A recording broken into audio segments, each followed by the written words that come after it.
Direto para a entrevista do dia com Denise Campos de Toledo. E vamos falar de vacinas. Eu converso agora com o médico infectologista Esper Calas, que é diretor do Instituto Butantan. Doutor Esper, boa noite. Obrigada pela presença. Boa noite, um prazer estar aqui na Gazeta e falar com você.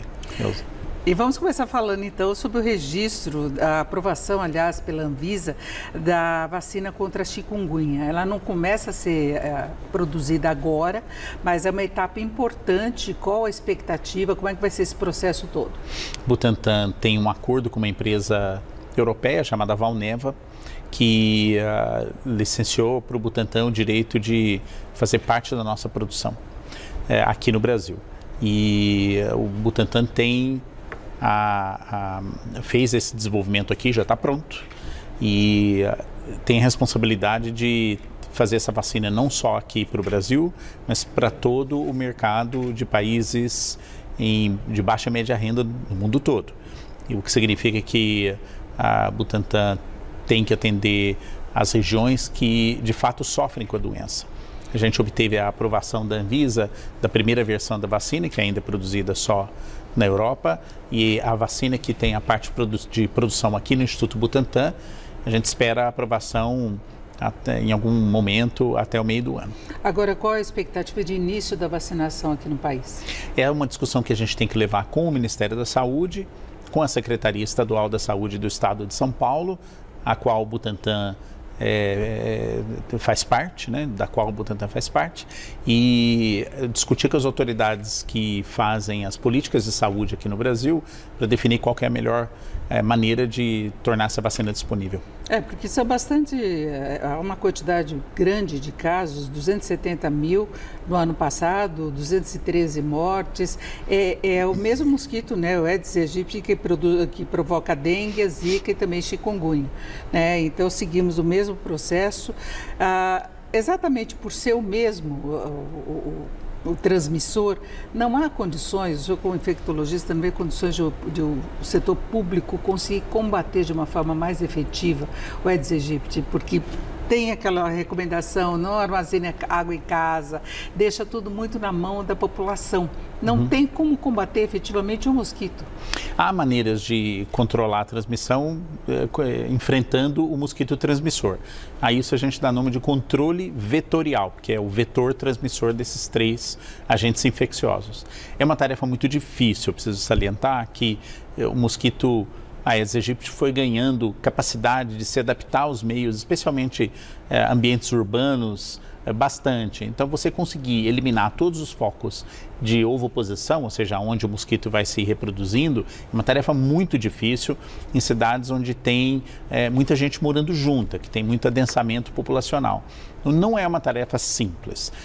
Já se tentou em várias ocasiões, em diferentes países, controlar e eliminar completamente o mosquito transmissor desses 3 vírus, mas acaba tendo um efeito que não chega ao controle de 100%. Eu falo porque são várias doenças graves. No ano passado nós tivemos uma disparada aí dos casos de dengue, por exemplo, e tem tipos diferenciados, teve ressurgimento do sorotipo 3, então são várias doenças com o mesmo transmissor, não é? Ele tem vírus diferentes, por isso que eu falava dessa questão agora no caso da dengue, nós temos uma vacina disponível em 2 doses, uma faixa etária pequena de 10 a 14 anos, não houve uma demanda muito grande, mas o Butantan também vai atuar nesse sentido. O senhor já deu declarações no sentido de apostar muito na vacina de uma dose única, né? Exato. O Butantan vem desenvolvendo desde os anos 2010 em diante uma vacina no Instituto chamada Butantan DV. Ela passou pelas etapas clínicas de desenvolvimento. O Butantan adaptou todo o processo de produção. Uma vacina hoje feita 100% no Brasil, que tem a vantagem de ser dose única e induz a produção de anticorpos contra os 4 tipos de vírus da dengue. E é importante a gente salientar esse aspecto, que a dengue não é uma doença só. São 4 doenças. Então, lembra que você falou que o mosquito Aedes aegypti transmite 3 vírus? Na verdade, é chikungunya, Zika e 4 da dengue. Então, nós estamos falando de 6 vírus que ele transmite. E por que isso é importante? Que as vacinas de dengue tem que ter capacidade de induzir defesa contra os 4 tipos de vírus de uma forma balanceada. O que aconteceu mais ou menos com a Covid, que a gente teve uma atualização das vacinas, exatamente para oferecer uma proteção maior, porque houve mudanças, né? Houve mutações. Isso. No caso da dengue, a gente não costuma ver esse tipo de mutação acontecer. São aqueles 4 vírus diferentes mesmo. Que são 4 vírus diferentes. No caso dos vírus de transmissão respiratória, como o vírus da gripe, que é chamado de influenza, e o vírus da Covid, que é chamado SARS-CoV-2, há uma capacidade grande deles irem modificando de estação para estação. É por isso que a vacina da dengue precisa ser atualizada todos os anos.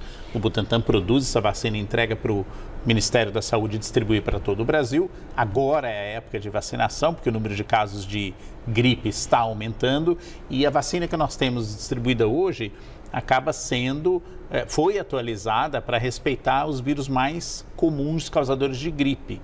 No caso da Covid, está indo mais ou menos para a mesma direção, onde a vacina vai sofrendo adaptações, porque o vírus da Covid vai modificando um pouquinho de ano após ano, e com isso a vacina precisa ser, cada ano, aprimorada um pouquinho mais. E são várias doenças respiratórias do tipo da gripe, então tem H1N1, influenza, a síndrome respiratória aguda grave, pneumonia. A questão são os testes que são realizados agora ou tem novos vírus, mutações? O que mudou que a gente tem essa variedade enorme agora? O número de agentes causadores de infecção respiratória é muito vasto. Tem muitos vírus que podem provocar desde doenças mais graves, aqui foram citados 2 exemplos, que é o vírus da gripe, pode dar uma pneumonia grave, e o causador da Covid, o SARS-CoV-2, pode causar Covid grave, mas tem uma lista de outros que a frequência dessa doença grave pode ser um pouquinho menor. O número de vacinas para combater esses vírus vem aumentando e a gente vai ver um acúmulo dessas vacinas se tornando disponíveis ao longo dos anos. Esses vírus sempre circularam, a gente... Todavia, tinha um número de testes que dava o diagnóstico dessa infecção muito inacessível. Hoje em dia, a gente tem uma quantidade grande de testes disponíveis. Por exemplo, tem um teste que você faz um cotonete no nariz e ele testa mais de 2 dezenas de agentes infecciosos que podem estar lá. Eu vi outro dia propaganda desse teste e falei, interessante. Muito. E cada vez eles estão se tornando mais populares. Então, tem medicamento adequado, né? Sim, as medidas mudam de uma situação para outra. Mas a presença desses testes mais disponíveis é que está fazendo as pessoas falarem, olha, o fulano está com gripe, o outro está com Covid, o outro está com vírus essencial respiratório. As pessoas não conheciam esse vírus há pouco tempo, agora começou a se tornar mais conhecido na medida que vai sendo repetido o nome. Metapneumovírus, parainfluenza, coronavírus, rinovírus, adenovírus, aí vai a lista que a gente cada vez mais está tendo capacidade de fazer diagnóstico. Temos apenas 1 minuto, a vacina da dengue e chikungunya, essa da dengue de 1 dose só, que depende do Butantan. Pode haver aplicação já em 2026? O senhor está confiante? A gente espera que sim. A avaliação está na mão da Anvisa agora, que já trocou algumas discussões com o Instituto Butantan. Então, logo ela seja disponível, passa pelas próximas etapas. Colocamos na mão da Secretaria de Saúde do Estado de São Paulo e do Ministério da Saúde para tomar a decisão das melhores formas de utilizar essa vacina. E é isso. Eu agradeço muito a presença do infectologista Esper Calas, que é diretor do Instituto Butantan. Obrigada pelas suas explicações e que a gente tenha todas essas vacinas, né? Tomara. Quanto mais vacinas, melhor a gente se previne contra doenças transmissíveis. Obrigada, uma boa noite com vocês agora.